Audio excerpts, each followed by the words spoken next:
Finally, it's that time again, as I welcome you all back to Signals to Danger.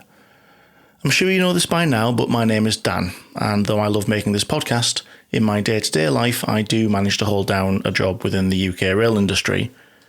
But I've been away a while. Life finds a way of getting in the way, and other things have taken priority, headspace has been a little limited, but here we are again, with new episodes on the way once more. I've decided with this return to keep the introductions short. Unless I've got something important to say, well, you might be here to listen to me ramble, but I'm sure it's the actual episode that you want that rambling focused on. Now, we've just switched over to Acast for our podcast hosting, so hopefully, if everything's gone right and I've set it up correctly, this has gotten out to all of you, so you can hear it. The only thing I'll quickly say is to thank those of you who support the podcast for your ongoing backing, especially with the reasonably large break in the production. But with that said, it is time to move into this week's episode, and it is episode 37. That's right, I'm dropping the idea of seasons for now. We are paying a visit this time to the suburbs of Greater Manchester, specifically the town of Eccles.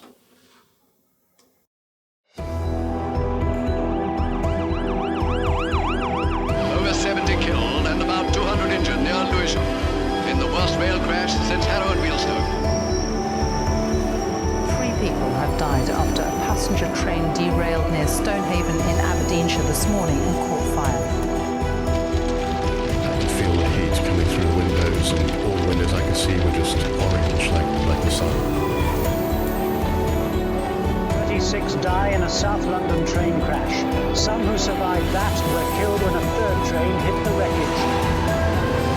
This was, in the words of the coroner, a unique set of circumstances that have resulted in catastrophic consequences.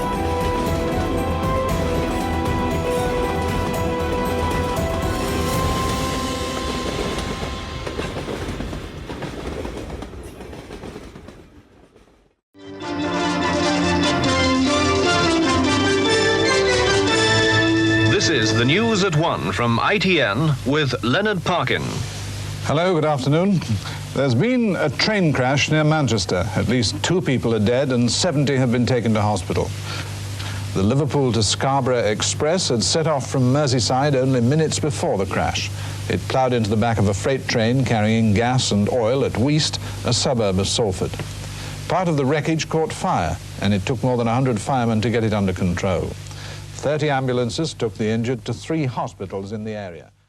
This is the way that people across the north of England, and indeed the country, began to find out about another train crash which had taken place on our nation's rail network.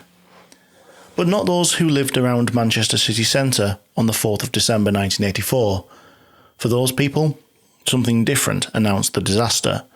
For them, a thick, black pall of smoke hanging in the morning air was the announcement that something terrible had taken place.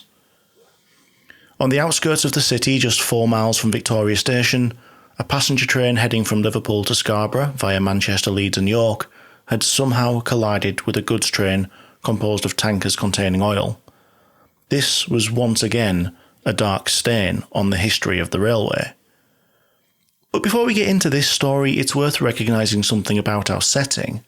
This part of the world is actually fairly prominent in railway history, and the accident at Eccles forms only one chapter of this tale.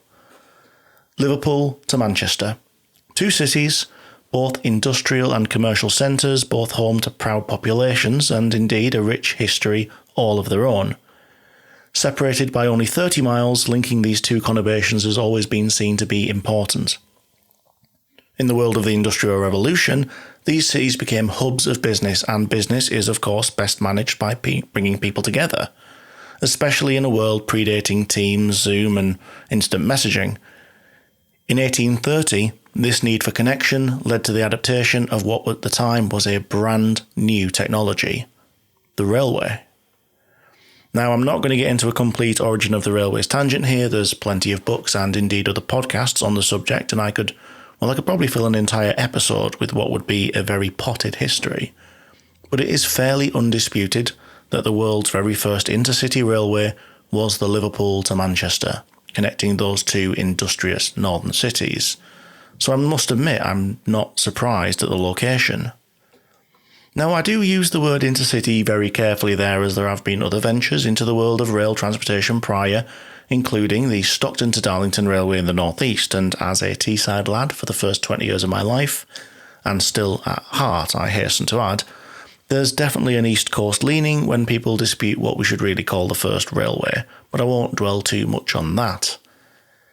In any case, when the carriage doors of the Liverpool to Manchester Railway opened on the 15th of September 1830, it ushered in a new era, and from that moment went on from strength to strength.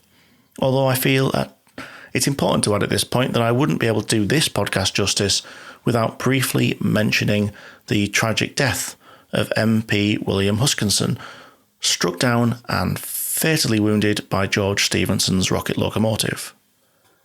Such was the success of the L&M that from the point that the option became available, people flocked to use the railway to travel between these two cities.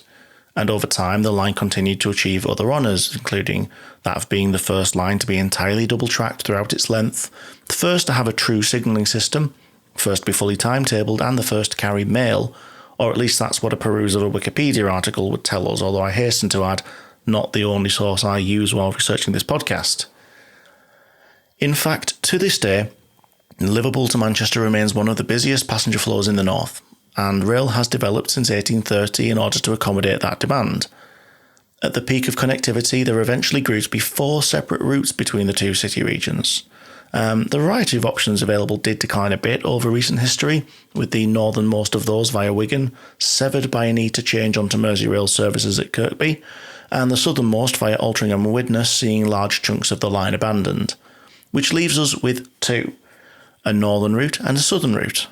The southern route runs from Liverpool Lime Street via Warrington Central to Manchester Piccadilly, and that's what we know as the Cheshire Lines Committee, or the CLC. But that's not the one that we're particularly concerned about this episode. The other is the route of the original railway, and that explains the last 5 minutes or so of tangential rambling, and you might be surprised that this original line is still in use today. But don't think for a second that there hasn't been some considerable upgrades over the previous 2 centuries, such as electrification. The line is named for a large peat bog, the Chat Moss. This bog, which sits 5 miles to the west of Manchester and which actually threatened the construction of the line altogether, almost killing the railway revolution before it took place, Stephenson's solution was to float the line on a bed of bound heather and branches, topped with tar and covered with rubble stone. But it is this line, the route from Liverpool to Manchester via the Chat Moss, which played host to the disaster that took place in 1984, 154 years after trains had first begun to make the journey, and while it's always pleasant to take a stroll through the history of the network, now it's time for us to focus in on the story that we're here to tell.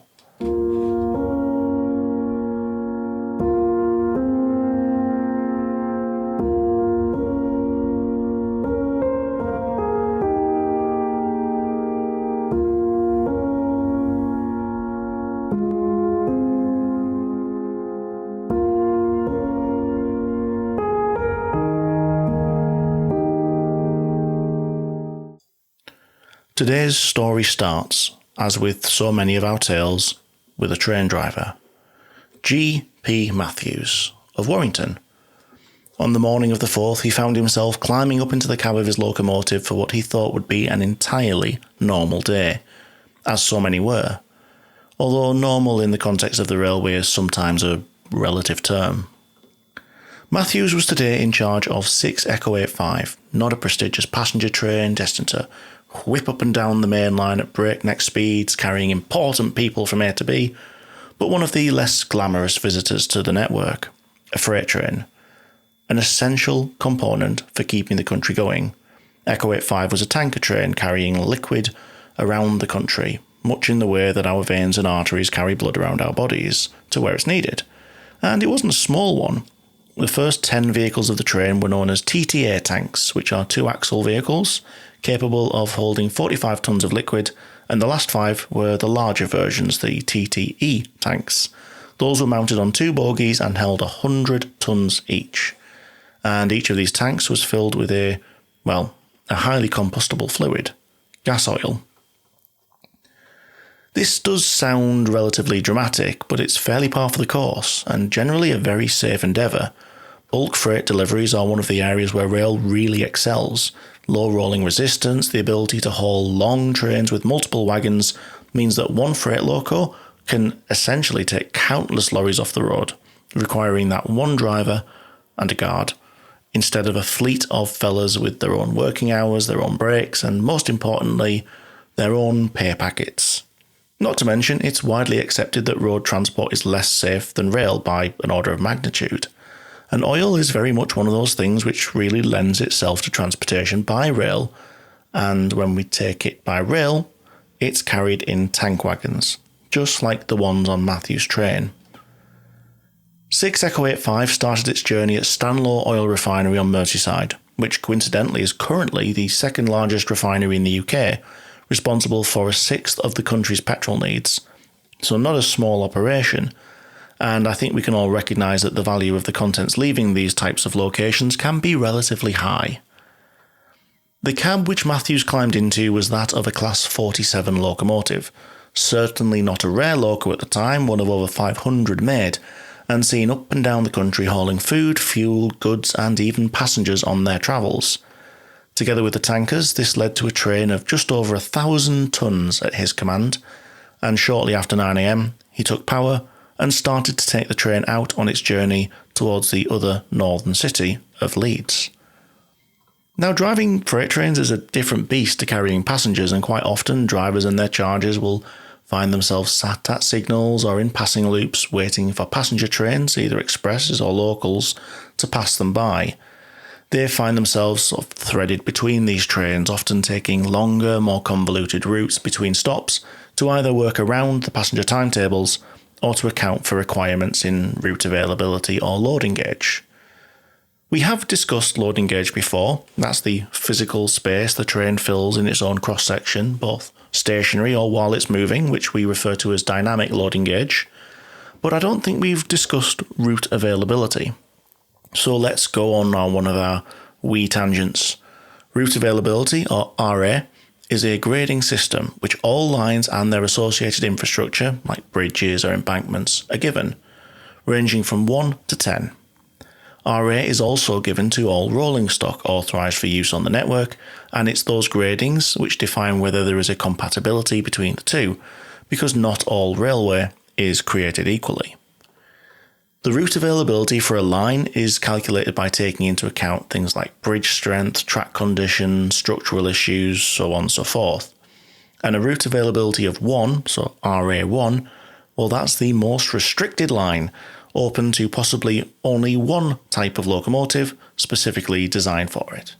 A route availability of 10 is the most open, usable by any locomotive that fits within the loading gauge for the line, making sure there's no conflicts with things like platforms or line-side infrastructure.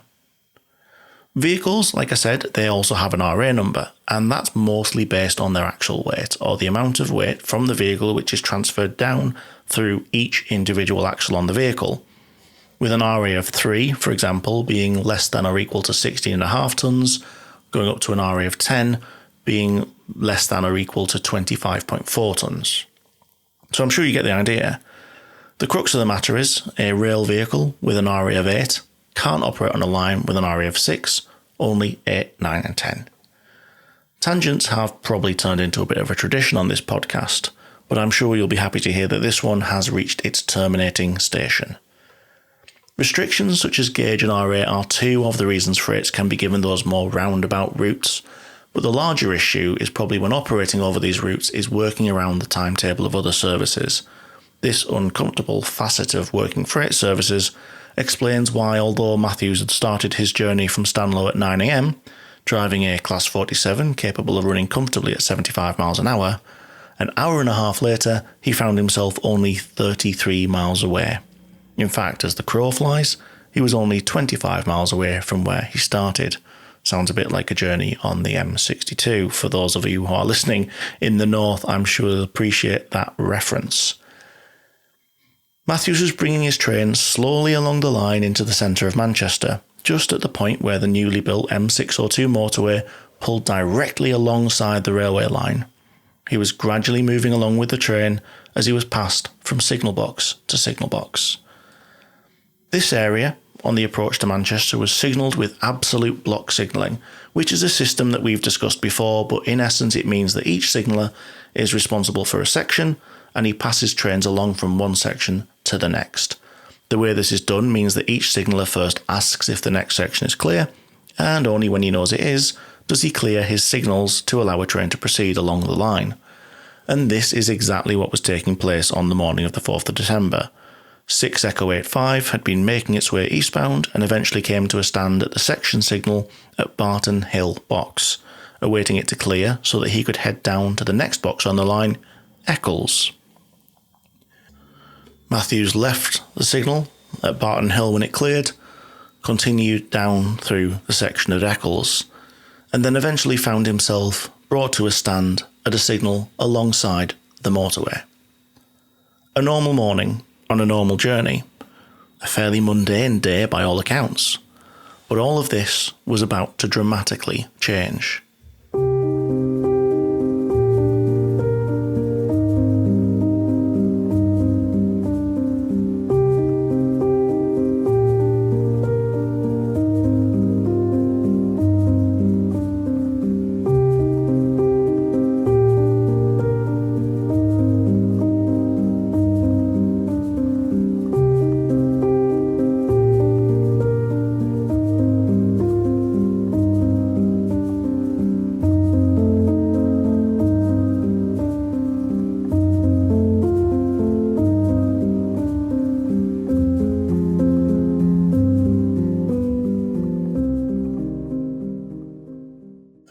At this point, we need to take a step away from Matthews and his train and swoop away from Eccles down to the other end of the Chat Moss to the west and introduce 1 Echo 87, not a freight this time, but a passenger service.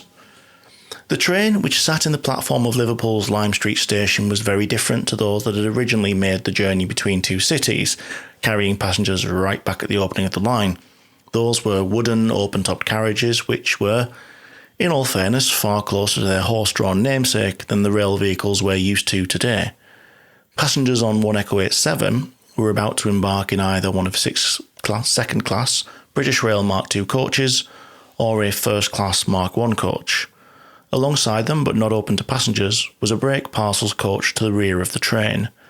These vehicles were much closer to what we're used to seeing nowadays in terms of both size and construction, at just over 20 metres in length with 4 wheel sets mounted across 2 bogies. With just shy of 1,900 of these coaches constructed, they were a regular sight across the network and had been since the mid-1960s. Admittedly, that's less so nowadays, and it's likely, well, you'll only see these on charter trains or a few yellow safety versions being used as brake force carriages on Network Rail's test trains. Perhaps the biggest difference between the initial trains of 1830 and this point, however, is what you would find at the head of the train.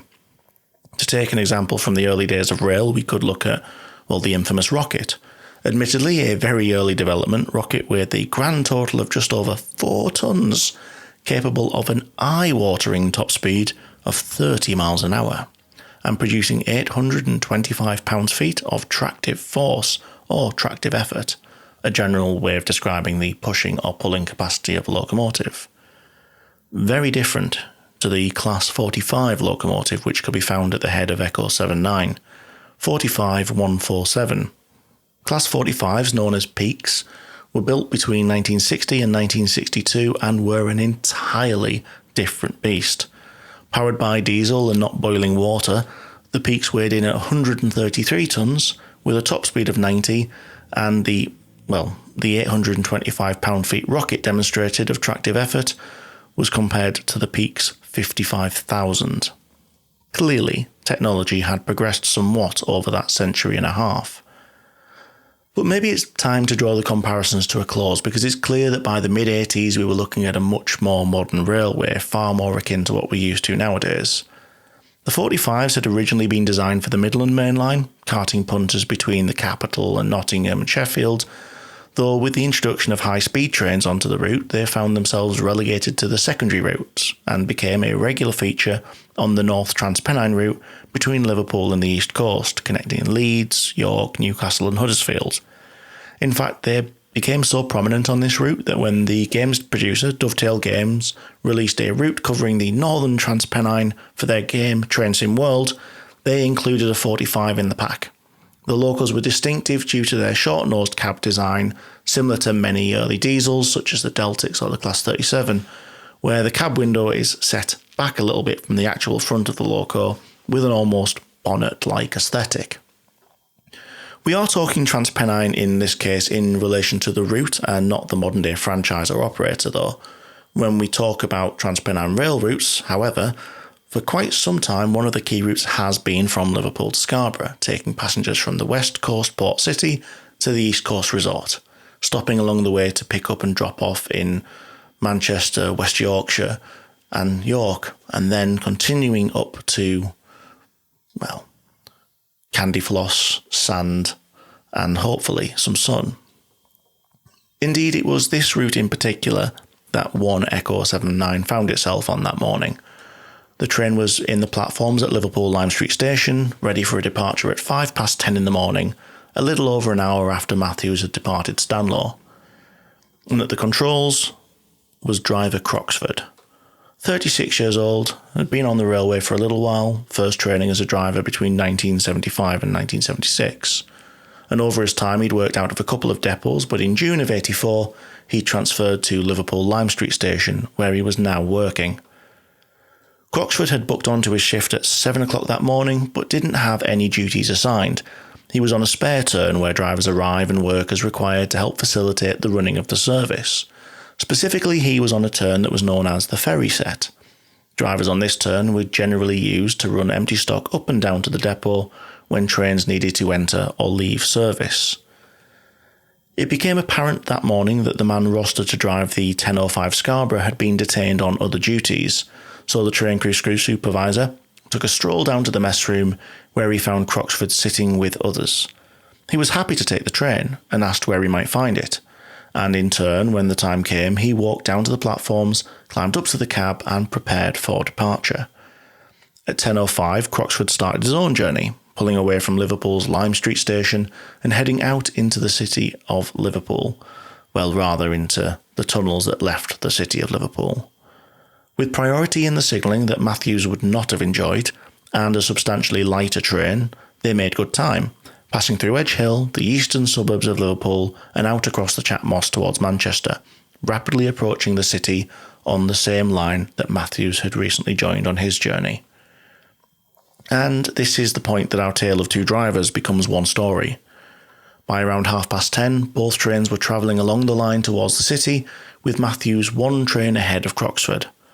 And as we mentioned earlier, this line, approaching Manchester, still utilised in that section absolute block signalling, with the signal boxes passing trains from one to the next.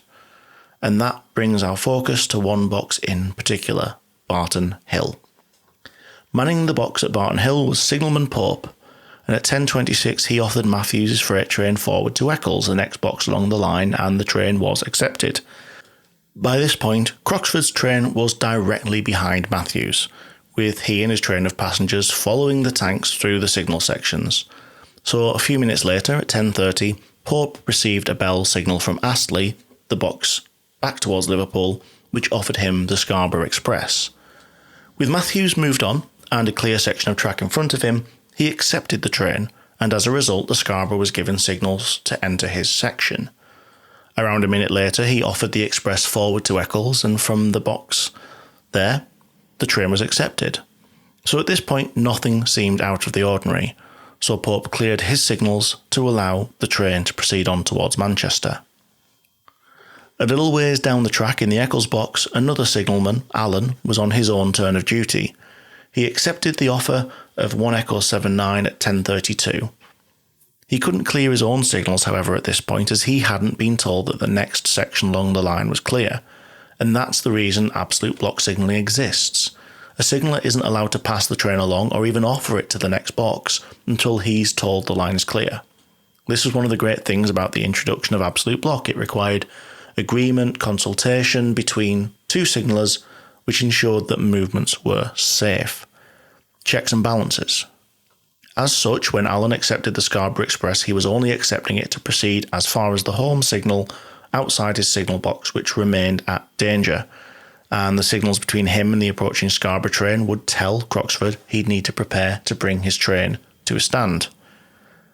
Shortly after accepting the train, Allen got a phone call. The distance signal, which he also controlled, giving permission for trains to proceed to the next section, was being held at danger because of an issue earlier in the day, but we'll get back to that later.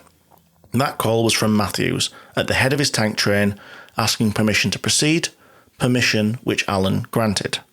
This meant the tanker train was continuing its journey into the city, and as soon as it passed into the next section, the signaller there would inform him, and he could offer Croxford's train along the line. Or this is as things should have taken place. I said it earlier, and it should have been in this situation. The home signal outside the signal box at the station itself was held at danger to protect the line in the rear of it. Allen knew this, he knew how it had been set, and there was no concerns here. At the point that Allen was on the phone to Matthews, however, he saw the track circuit for his berth light up. This was part of a system of track circuit monitoring, which was a development in signal which provided signallers with information about where on their section of line trains were. It expanded the visual range of signallers and provided useful real-time information, which is what was happening here. This light was telling Allen where Croxford's train was, and in this case the indicator was showing that the block outside his signal box at the station was occupied, which in practice meant that the Scarborough train would be coming up to his box, slowly approaching to stop at the danger signal. This is what Allen thoroughly expected to see, and what he would have seen on any other time when the signal was set to danger. He stepped back to look, and to his horror he saw the train speed past his signal box, passing it at the normal speed for a non-stop train. While the train should have been gently rolling up to the signal outside, it was actually travelling between 50 and 60 miles an hour. Allen knew enough about the situation which was rapidly unfolding to know what was going to happen next. The facts that were clear to him were this. Croxford was travelling at close to line speed. The one signal which was telling him the line was blocked and he needed to stop was the one he'd just driven his train right past. And more importantly than all of this, he knew that a tanker train full of gas oil was just down the line ahead of Croxford, and that he had only just finished giving that driver permission to move the train forwards. The likelihood that Matthews would be up to speed and away by now, all 1,000 tons of his train, astronomically tiny. In fact, that's probably too hopeful. It was impossible. His experience meant that for a brief few seconds, the only person who knew what was about to take place was Allen. But it also meant that he knew there was nothing he could do to prevent it now. No time, no possible method he could use to prevent it. And so faced with such grim inevitability, he did all that he could do. He picked up the phone and called the signaller at Deal Street, the next box towards Manchester. He gave the signal, obstruction, danger. Bringing his eyes up from the phone and looking across the box, he saw the track circuits on the opposite line flip to an occupied state, and he looked down towards the line, towards his distance signal.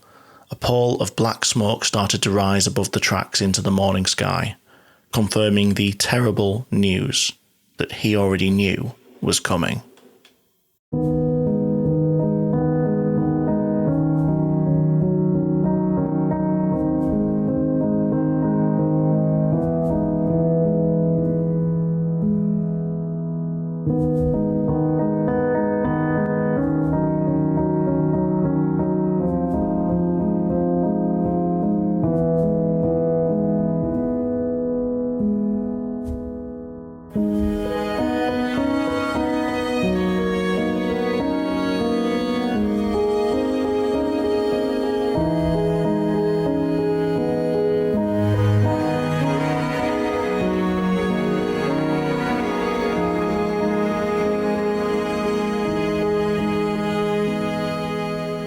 Alan's account of the moments before the accident isn't the only one that exists, but he's probably one of only two people who knew that the collision was going to take place before it physically did.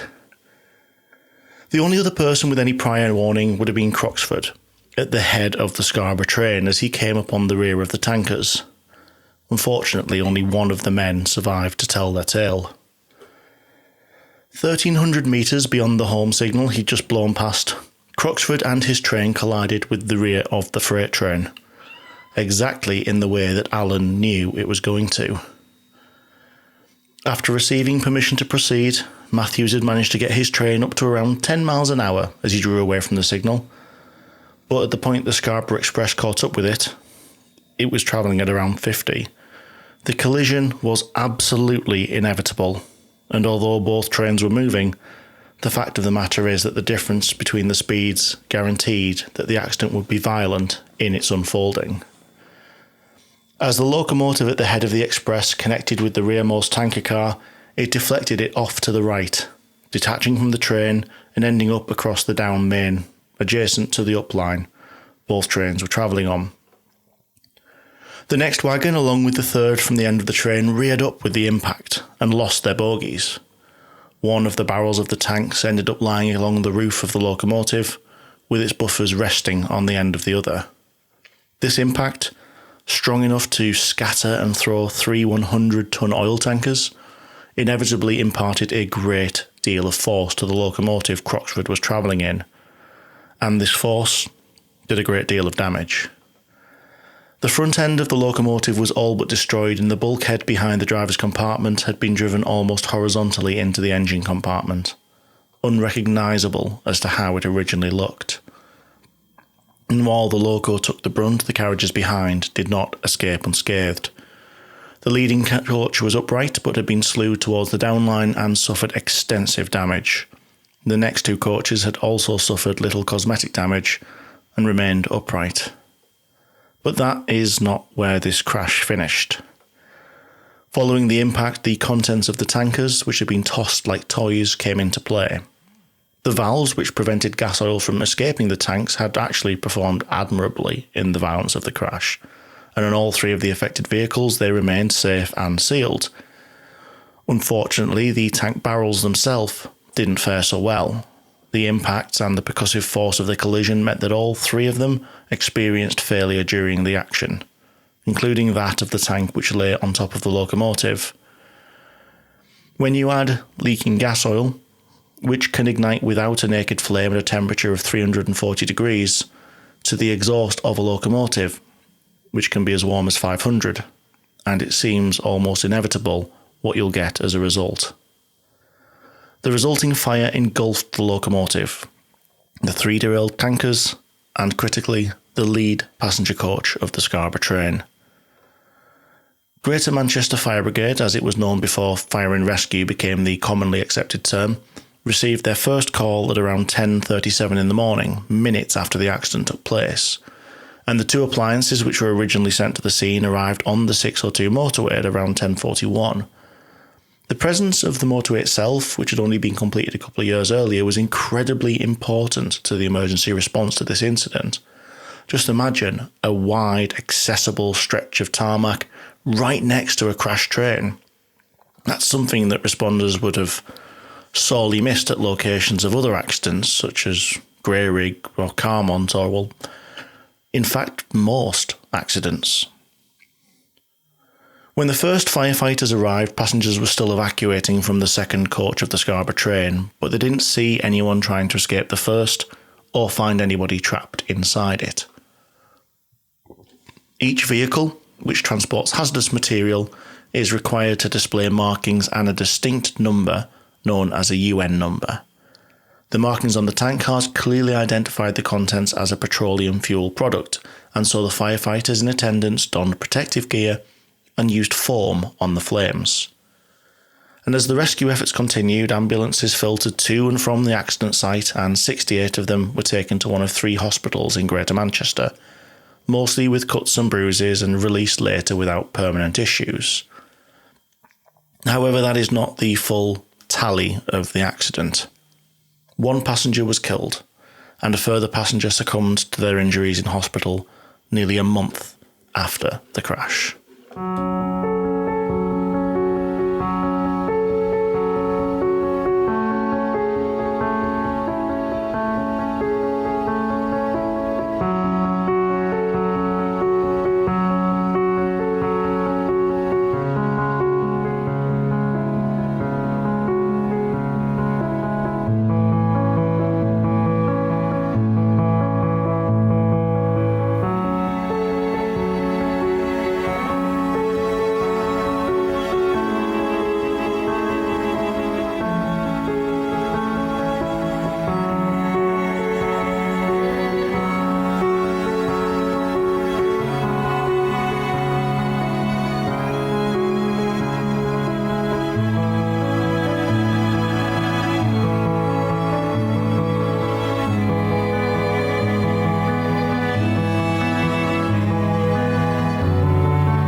This investigation began in the same way as so many do, on the scene, in amongst the debris and destruction.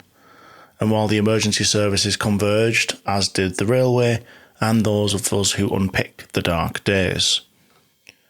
One such attendee was the area permanent way manager, engineer P.J. Tillett.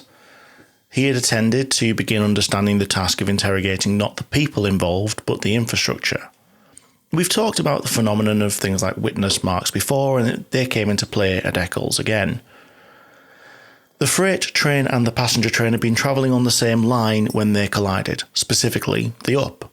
And while you might think that the trains themselves would be where the eye would be drawn, Tillett was a P-way man, P-way being a sort of shorthand for permanent way.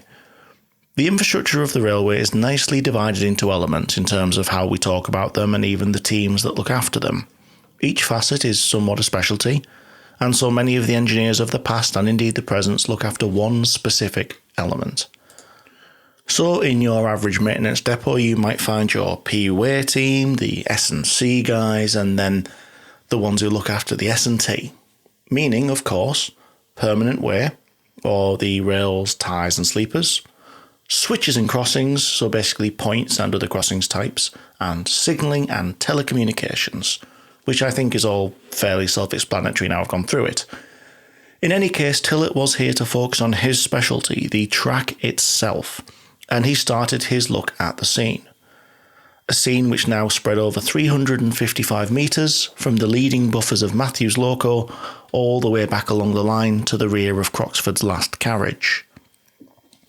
The signal, which Matthews had been waiting at, ES51, Echo Sierra 51, was by this point 113 metres behind the cab, but as Tillett walked back along the line, past the area that had been burnt, the crushed locomotive of the Scarborough train and the smoking wreckage of carriages and tankers, he eventually reached a point 154 metres back towards Eccles station, and it was here that he found a key piece of evidence which identified a critical point in the accident.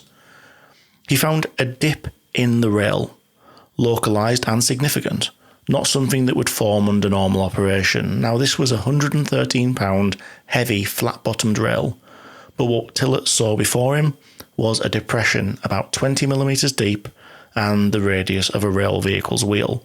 To just push a wheel into this metal and leave a mark in this way isn't something you could do without a great deal of force. Exactly the kind of force you'd get when one train crashes into the rear of another. This dent, this depression, that marked the point of the collision.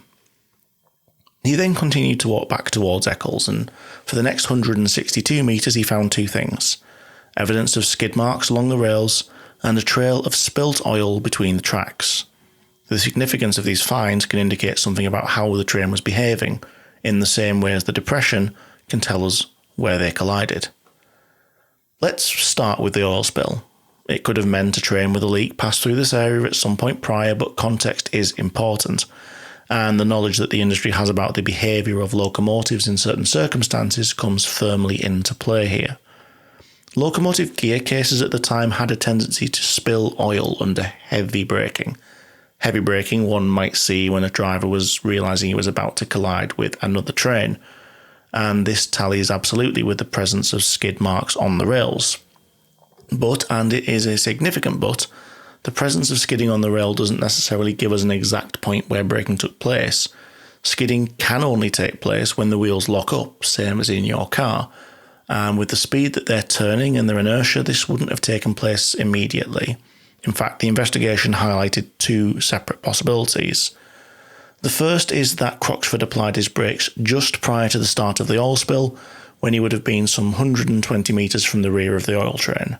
The skid marks could then have been made by the locomotive followed by the coach wheels after the impact had occurred, and the oil began to spill from the gear case at the same time. That would mean that the interval between braking starting and the collision could have been 6 to 7 seconds. The second possibility is that he braked earlier and the skid marks were only caused by the locomotive when its speed had been reduced sufficiently for the wheels to lock up. There is a third possibility, that the brakes were only applied automatically throughout the train at the moment of collision. That could be discounted by this evidence though, because the locomotive must have been braking hard to spill oil from its gear case. So where are we now in terms of understanding the reasons for the accident? We can fairly safely say that the train was braking prior to the collision. Skid marks, oil spillage, they indicate this. But clearly it was a tragic case of too little, too late. Another question which we could do with answering at this point is whether the loco could be faulty itself, a faulty braking system. That could account for the late application, couldn't it? Well, the loco had had new brake blocks fitted at Gateshead on the 28th of November, and it was passed fit for traffic on the 30th of November. And on the 3rd of December, it had again been returned to the Newton Heath depot for replacement of an aircock on its auxiliary air brake reservoir cylinder. And with all of this work, extensive testing is carried out to make sure that what they've fitted and what they've fixed is working correctly. And in fact, the driver's air brake control from the leading cab was actually found on the motorway, 37 metres before the point where the loco finally stopped. When it was found, it was believed that the handle was in the full service position, and subsequent tests at Doncaster proved that the valve itself was working correctly. And one way of telling us this is that internally there is a rapid air flap for use in an emergency when the locomotive's got a vacuum brake train behind it, and this flap was open, indicating that the control was probably in the full emergency position before the collision occurred, with the caveat that it could have been moved as the handle was ejected from the train. Which I suppose leaves the next question.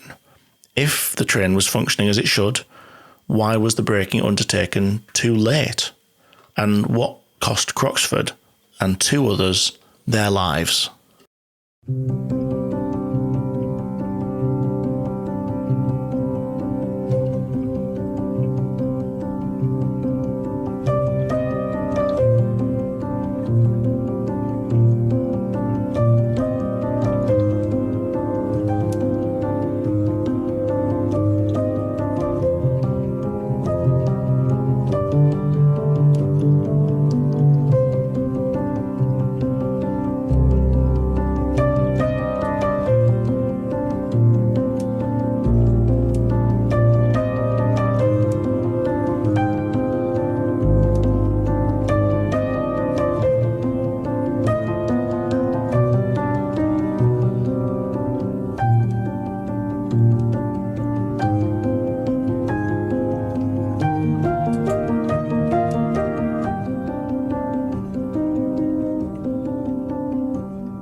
A key resource to investigators with any investigation is the account of the key parties involved, and the most valuable is normally the driver of the accident train. Matthews was present and able to provide this account to investigators at Eccles, but due to the nature of the accident, Croxford was not. So investigators needed to look at the next best thing and speak to other eyewitnesses to understand what took place. And we'll start with the other driver at the head of the freight train, Matthews. He told investigators that he'd had an easy journey from the oil terminal as far as the outskirts of Manchester and had no difficulty seeing the Eccles distance signal, number 52, at caution on the approach to the area. As he approached the station, the Eccles semaphore home signal was at danger, but it cleared just before he came to a stand at it. Because of this, he continued forward and stopped at the colour light section signal at red. This is the last signal in the Eccles section, the signal which the accident took place at. He secured his locomotive, making sure it was stopped and safe, and climbed down, walked to the telephone on the signal post and spoke to the signaller, who told him to pass the next signal at danger and then to proceed to the next signal at caution. He repeated the message back, climbed into his locomotive, released the brakes and started to move his train. Passing a signal at danger under instruction is perfectly safe and is part of everyday running of the railway when there are problems with the signalling equipment, like this. And it's something we're going to circle back round to when we explore Eccles. In any case, Matthews estimated that he had passed the signal by about half the length of his train and was travelling at about 10 miles an hour when he felt what he described as a terrific bump in the rear. On dropping his side window and looking back, he saw along the line a massive inferno on the track behind him. The investigator questioned Matthews on the visibility of the distant and home signals at Eccles, and he said that on the morning of the accident he could see them both quite easily, although he sometimes had difficulty in the past in misty conditions. He'd had to lean forwards to see the home signal under the bridge on the approach to the station, and he told investigators that he agreed with comments he'd heard before, which others had raised, that the signal was badly sighted. This account was helpful as it explained the experience on the day from the standpoint of the freight train, but it was also important to explain what had happened on board the express train, and Matthews couldn't help with that. So for this, they turned to the guard who'd been travelling in the carriages of the passenger train, G.D. Gibbons. Before they left Liverpool, he'd gone to his brake van and carried out a satisfactory brake test from the rear of the train, so to his knowledge, there were no faults with the braking system of the train. He told me that the driver seemed to be completely normal and alert with no reason for concern for his well-being or fitness for work. The train had departed on time, and walking through the train, he'd counted passengers, checked tickets, and he reported that there were about 150 on board and that the miniature buffet in the fourth coach was quite busy. He thought there was no one travelling in the first coach and only 2 passengers in the second. So he headed back, and he'd just reached the leading compartment of the rear coach when the train made a series of shuddering jerks and then stopped suddenly. As it stopped, he was thrown violently against the end of the coach and fell. He told investigators he picked himself up and went straight to his van, collecting his high-vis vest, his detonator and a track circuit operating clip. As he stepped off the train, he met a man who told him that they'd already called the emergency services. Then he saw the smoke and flames at the front of the train. He ran forward and climbed into what he thought was the third coach, calling out for people, but could see nothing in it because of the thick smoke. The smoke forced him to leave. Then he protected the opposite line and climbed back in, walking back through the train, checking that all of his passengers were out. In fact, shortly after he got to the back of his van, he collapsed and was subsequently taken to hospital. The account of Gibbons sounds like there was no reason to be concerned about the fitness of Croxford on this morning, and this was indeed reflected in the comments of others who had seen him before he drove the train. Nobody had noticed any issues of concern as Croxford had waited for work in the mess room that morning. In fact, no real concerns in general were raised with his route knowledge, his competency, his ability to drive different classes of locomotive, or his disciplinary record. Which leaves us with a gap. If the train was doing what it should do, and the driver was competent, what led to him not stopping where he was meant to? Was there a fault with the signals? So just to paint this out, the signal sequence at Eccles for an approaching train from Liverpool looked like this. Shortly after the previous station at Patricroft, a driver would happen upon Echo Sierra 52. This is the Eccles semaphore up distance signal, and it's a semaphore signal, so that means it's a board. It's not colour light, it's a board which is raised at an angle for a clear aspect, about 45 degrees, and stays horizontal for a cautionary aspect. You know, it's a distant signal, so it doesn't tell the driver to stop, but it tells them to be prepared to stop at the home signal ahead, Echo Sierra 50. Echo Sierra 50 was also a semaphore signal, so that was proceed at 45 degrees angle or danger, stop, horizontal. Following this, further down the line we find Echo Sierra 51. This is the signal that Matthews had been held at, the one that he requested permission to pass. Echo Sierra 51 was different to the previous two because it's a colour light signal with 3 aspects, which means it can display proceed, caution or danger all on its own, but on the morning in question it was proceeding, it was showing danger, and Matthews had to ask for permission to pass it. The preceding signal before this section at Barton Moss was also a semaphore signal, and the 2 areas that we're talking about here, both signal boxes were worked under absolute block. So was all of this equipment working correctly on the day? Predominantly yes, with the exception of Echo Sierra 51, that colour light section signal that Matthews was stopped at. So I mentioned earlier on that he was instructed to pass the signal at danger, and in fact several trains were experiencing the same issue today. This signal was controlled by track circuits beyond it to make sure that the block wasn't occupied by another train, and there'd been workmen working down on the line there. As they'd moved pieces of track slightly to fit and repair the fish plates that joined the rails, they were inadvertently altering the voltage in the track circuits, so that block was intermittently showing occupied when it wasn't. And it's not a massive problem. Signallers can, as we've seen earlier, manually permit trains to pass the signal being erroneously held at danger in a safe manner. They give them permission to proceed. They have to proceed at a speed that they can safely stop in the distance that they can see. It's just more of an inconvenience than anything else, and it will really mess with your timetable, but it's a surmountable problem. Investigators also looked at the other 2 signals, Echo Sierra 52 and Echo Sierra 50, and while there were historically some wire faults with Echo Sierra 52 not quite lifting properly to the 45 degrees to signify it was off, these had been rectified over the summer.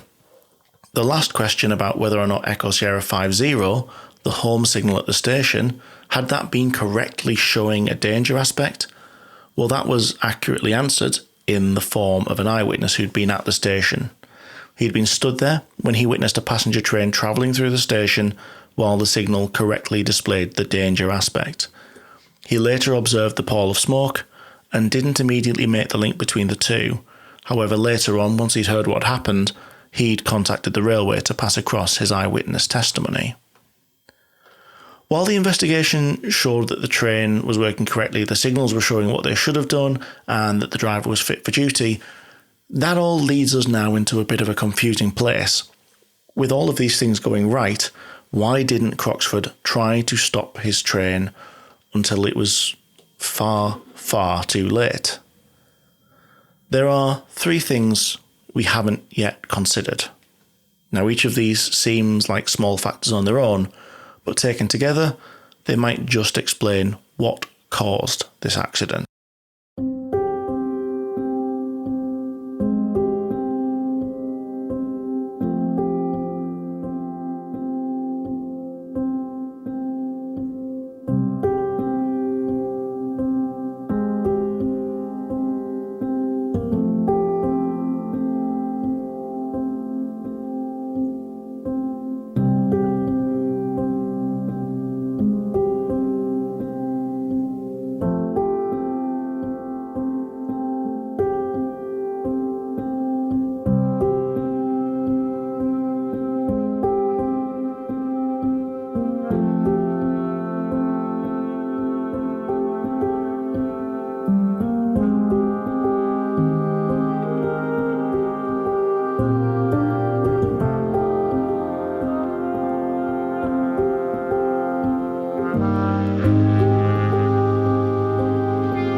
Location, location, location.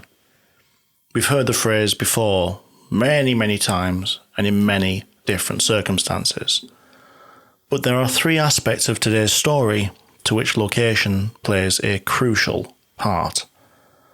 The first is the location of a safety system, which was in use by this time and remains key to the UK network today. AWS. AWS, or the Automated Warning System, fundamentally relies upon the presence of track-mounted magnetic ramps on the approach to signals. These magnets are used to provide an audible and visual reminder to drivers dependent on what aspect is displayed at the signal, with a bell for proceed and a horn to warn of caution or a danger aspect. The best part of this process is when the horn sounds, the driver only has a matter of seconds to press a plunger to acknowledge the warning before the train's brakes automatically apply. A fantastic system which exists to catch those times when a lack of concentration might have otherwise led to tragedy. And it is this key aspect which I'm leading up to. For the vast majority of the journey from Liverpool to this point, Croxford was driving his train through areas controlled with 3 or 4 aspect colour light signals fitted with AWS. There was a gap in these around the outskirts of Liverpool, but the section immediately before the accident site had 19 signals, all of them with AWS, and Croxford will have been quite happily proceeding through the section with relatively clear running, getting those bells, bells, bells for every signal, say green, green, green. That is until the location of Barton Moss signal box just before Eccles. The next 5 signals from this point were all not fitted with AWS. So no little bell to tell you about your clear signal, and crucially no horn and no emergency brake associated with adverse aspects and them not being acknowledged. In the middle of this section, without AWS, we find Echo Sierra 5-1, 5-0 and 5-2. 3 signals which gave no added warning should a driver miss their presence or lose their bearings. One of them a home signal, which would display danger while Croxford drove his train right past it at line speed. The absence of AWS in this location was a fundamental aspect of this accident. We know that Croxford braked too late. Now, if he had lost his bearings or missed the signals for some reason, AWS might have snapped his attention back. Now, we know it's unlikely that he had a medical episode which rendered him unconscious as the train's brakes were applied, but if that had played a part in this, then the fact he didn't acknowledge the warning, AWS would have stopped the train then too. The first location here explains why at Eccles it was far worse at this location for Croxford not to obey signals or recognise them or even realise that they were there. But what about bringing us a reason for the omission? Well, the second location can bring us some potential answers there. There are many things to consider when you're designing a new signalling system. Not just the type of signals to use, but the distance to place them apart, whether they'll be manual or automatic. They're all very valid considerations, but they relate specifically to the technical, how do you want your signalling to work? There is another aspect of equal importance, and that is their physical location. Signals should adhere to some principles wherever possible. They should be to the left-hand side of the running rail unless you can't get them there. They should be at the optimum height for visibility. They should be placed in a way that avoids cross-reading with other signals so a driver can't see the line next to his signal and get confused about which is which.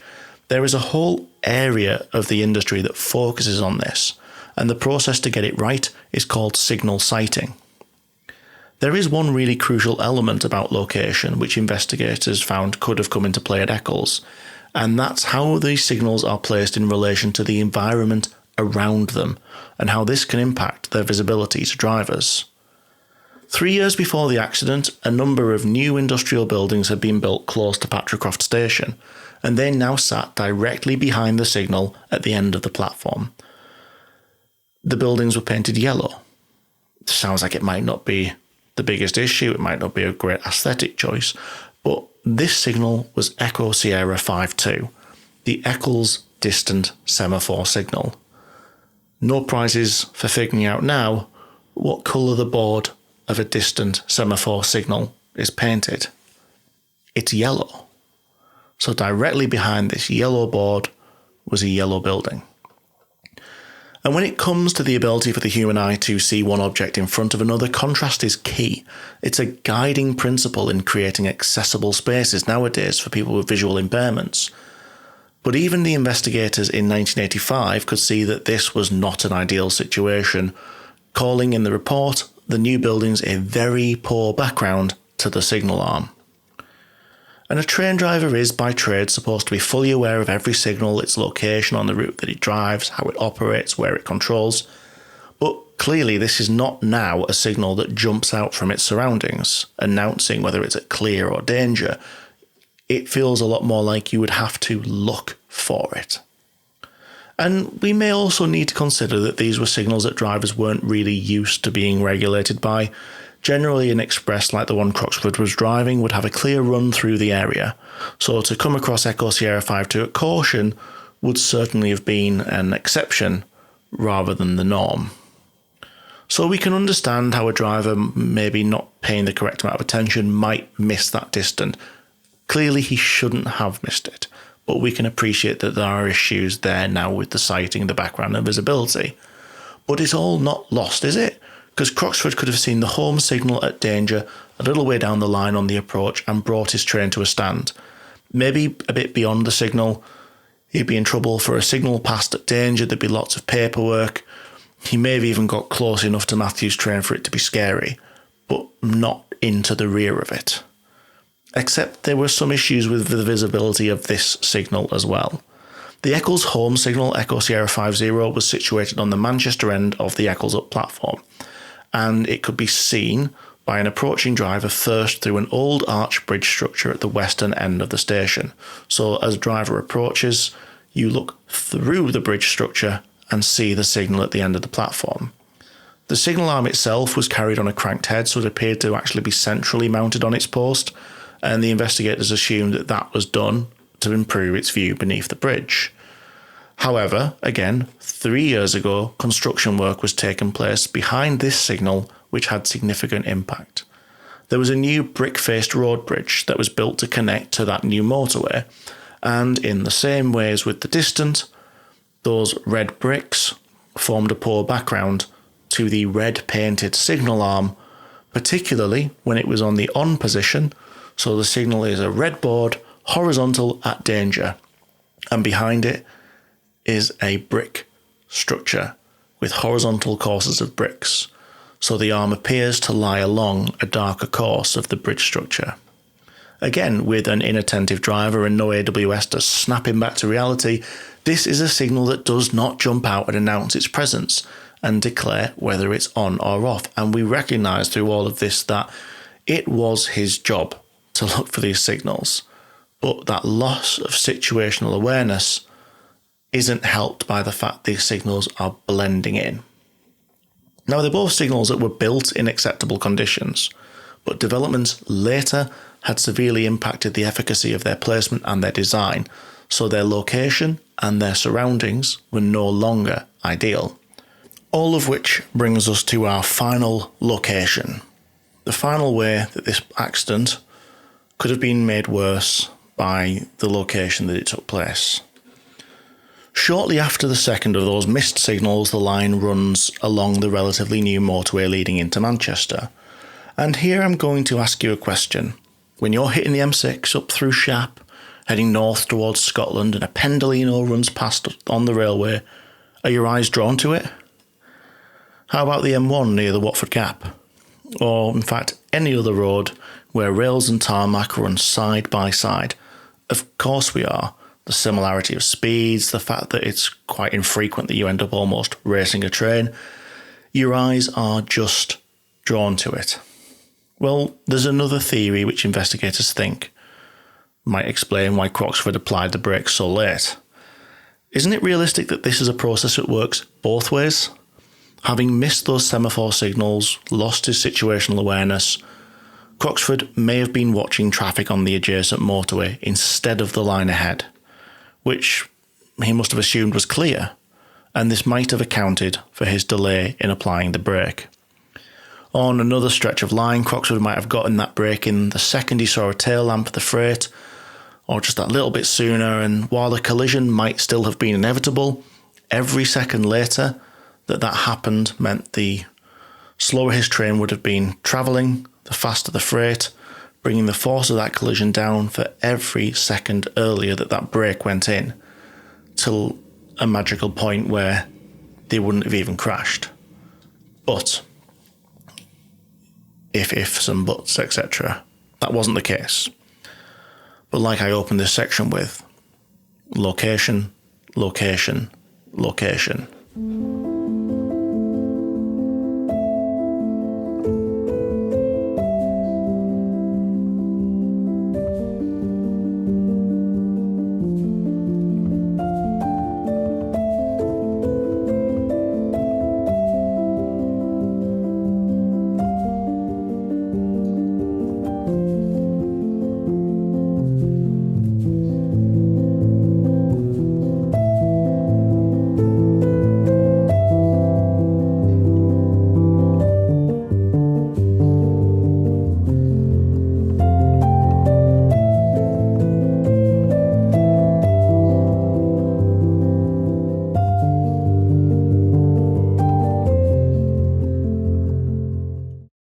The conclusion of the report laid the blame at Croxford's feet, stating that he was driving without due attention to the signals and, having missed the Eccles up distant at caution, drove as if the home signal was cleared for his train. It then went on to say he must have also failed to see this latter signal, for it was not until he was very close to the oil tank train that he made his first emergency brake application. It's impossible to fully state what happened in the cab of the Scarborough Express train that morning. Croxford is no longer around to either confirm or deny any of the facts or assumptions, nor, and it is important to remember this, defend himself. What was clear was the recommendations which came out of the report, and they related mainly to two areas. Firstly, the signals in question, that they were, unsurprisingly, to be fitted with AWS. This was a hole in an otherwise quite well-established area covered by the system, and it was important that the railway looked to plug these gaps in short order to prevent similar occurrences from taking place. There was also a recommendation to improve the visibility of these signals against their backdrops, and some of this work had already taken place prior to the publication of the report. That home signal was replaced with a better version of itself to be more visible, and the bridge behind it was painted with white to provide a high contrast backing. While it wasn't to blame for the accident itself, the only reason any of this was able to take place was because of that work crew further down the line who were accidentally messing with track circuits and causing Echo Sierra 5-1 to revert to danger. There was a recommendation to inform these type of gangs that the work they were undertaking could impact on the signal system, and that they should coordinate with the railway's operating and signalling teams prior to undertaking the work. My takeaway from this, however, is that it's one of railway's frustrating accidents. It was an avoidable catastrophe in the way that so many of these are, and you've heard me talk about things like this before. But this accident took place in 1984, and AWS was in place across vast swathes of the railway of proven safety technology which has prevented countless accidents since it was brought in. But it wasn't in place here. And there were other areas like this across the network. This could possibly be excused with a technology brand spanking new just off the drawing tables of the British Rail boffins, but it wasn't. If you've heard me talk about this before, you'll know that AWS has been around a bit longer. In fact, the first system to be put into wide use was developed in 1905 by the Great Western Railway, and developed further up to the 40s and 50s, and following the tragic accident at Harrow and Wealdstone, which we've covered in the past, it was decided that this system would be widely introduced across the national network, and work began to make that happen. Which is fine, and absolutely should have been the response to the accident at Harrow and Wealdstone, where missed signals with no warning caused, well, the second worst accident we've ever seen. But Harrow and Wealdstone took place in 1952. The slow march of progress, eh? So that brings us now to where do I leave this episode in terms of final thoughts. The train that left Liverpool Lime Street on that December morning wasn't a commuter service serving the 9 till 5 crowd. It wasn't a capital-to-capital train carrying businessmen and important business. It was a service from the northern cities to the seaside. And because of something as simple as lapsed attention, 150 passengers were plunged into a fiery crash, a terrifying experience, generating traumatic memories instead of making happy ones on the sand. And we can't forget that for 3 unfortunate people, leading to a tragic and early end of their lives.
Thank you for joining us for yet another episode of Signals to Danger, one that has admittedly been a long time coming.